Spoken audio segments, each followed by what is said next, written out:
Hello guys, and welcome to this review of TGT cards.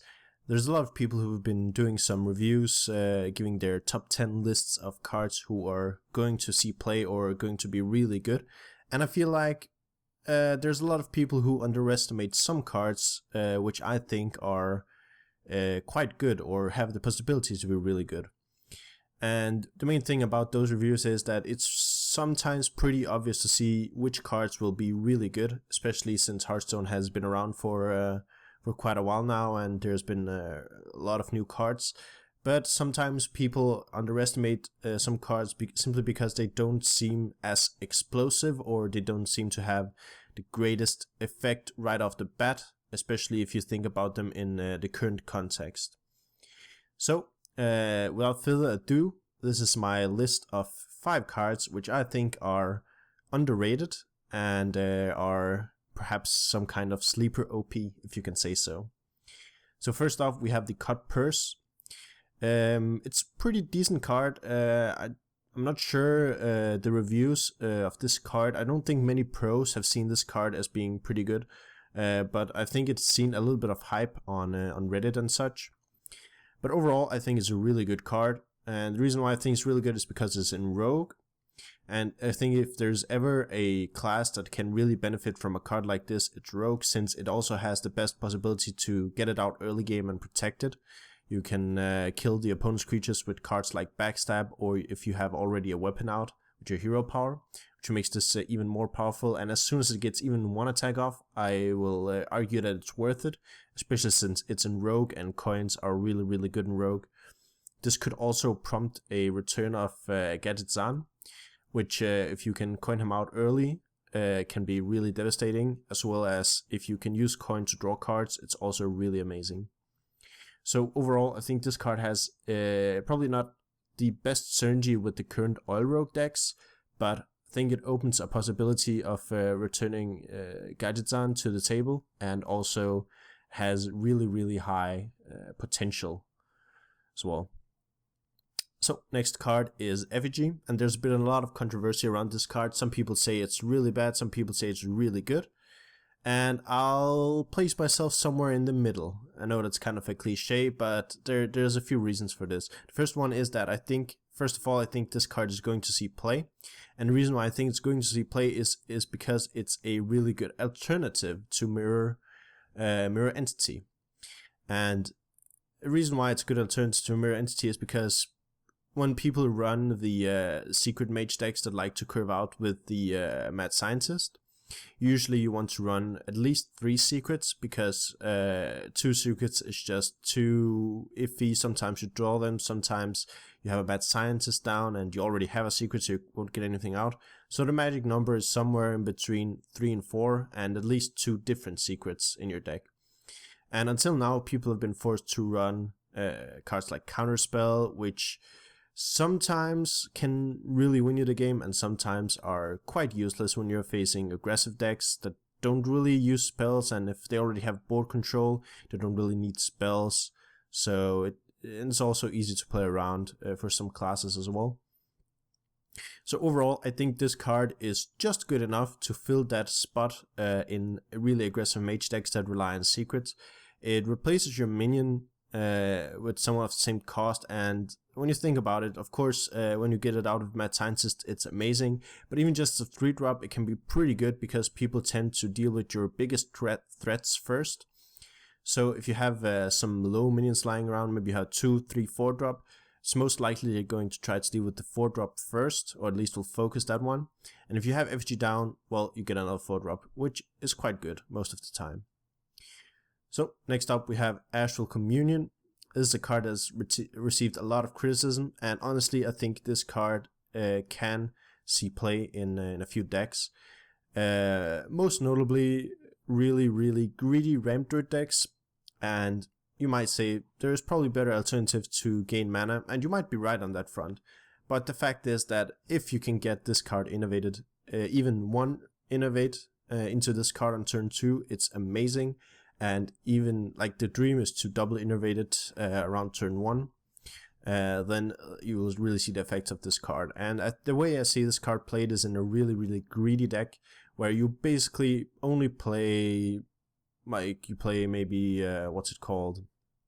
Wild Growth, you play the Innervate, and you play Astral Communion as your only low drops, and overall after that you play a lot of cards, a lot of minions that either replace themselves, like Azure Drakes, or really big guys like Ancient of War.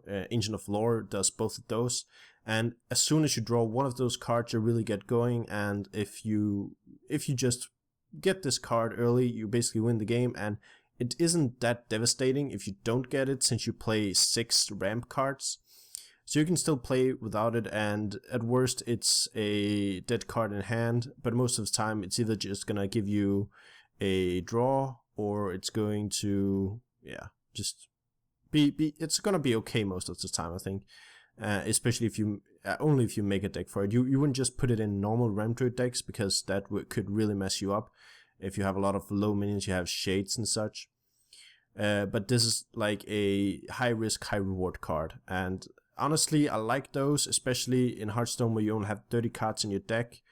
And if you have 2 of these in your deck, it's not that unlikely to start with it. And it's also not that unlikely to have perhaps Innervate plus this card, or Wild Growth plus this card, to get it out even faster.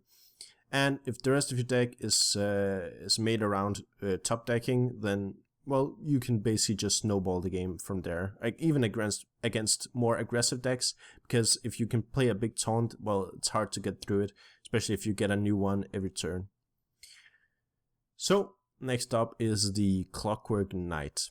And while this card isn't that flashy at all, I really like this card. And the reason why I really like this card is because it's simply a stable, okay card that if you play a deck that focuses heavily on mechs and you want to go a little bit later or mid-game-ish with it, you'll play this card, because it's a 5/5 for 5, and you get the +1/+1 with charge as the battle cry, which is quite good.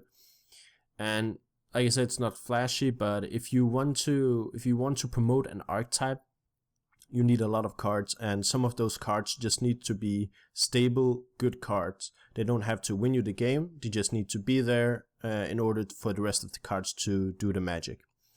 So especially if you can get this card out earlier with the Mech Warpers, if you get it out on turn 4, it can be really amazing. But even on turn 5, it's pretty good still, and I think if we ever get to a point where mechs can actually just simply build a deck that isn't solely based on rushing your opponent down like Mech Mage, then I think this card is going to see play. And who knows, there might be such a deck out already now with the 6-drop mech as well, and of course the 4-drop on mechs are quite good. So the last card is again a bit controversial. Some people hype it up, some people don't. Honestly, I think it's a really good card for the Ramp Druid, for the late game Druid decks. And the reason why I think it's so amazing is because of the effect and what it does for the deck. So there's something you have to consider when you consider how good a card is. We touched a bit upon it on FAG as well. It's called, or I like to call it, contextual goodness, I guess you could say. So how good is this card in the context of the deck? Not just standalone, not just in a vacuum, but in the context of the deck you'll see it in. So what you'll see about this card is that it kind of mitigates some of the problems that you have with Ramp Druid decks, where in the later stages when you actually have Ramp, when you actually are at the stage where your deck is good, sometimes your deck is just too slow. You can only play one guy every turn, and that's when you really want those Innervates to go above the 10 mana, where you can play a 7-drop and a 5-drop in one turn to really establish yourself on the board. This is where this guy comes in. It's a 10 mana card where you play this card and you play any other card. And the reason why it's so amazing is because the effect actually persists. So if you get to the next turn, you can spam your entire hand onto the board and you can play as many big guys as you can. Those guys will either generate advantage or simply just win you the game. And there's quite a few cards that can deal with a lot of big dudes on the board, like Twisting Nether, which no one plays, and the other one is Equality Consecrate for Paladin, which might see play, but Again, you can control how you play this card. Generally, it's just a card that your opponent has to deal with in addition to the card you put down. So that's why I think it's really good. And as I said, most of the time when I play Rand Druid, when you actually get to the game where get to the state of game where your deck is supposed to be good, sometimes you just run out of turns, and just playing one big dude isn't enough when your opponent has a bit of a board or has easy clears with warriors and such. So adding another really big boss threat is going to do work, I think.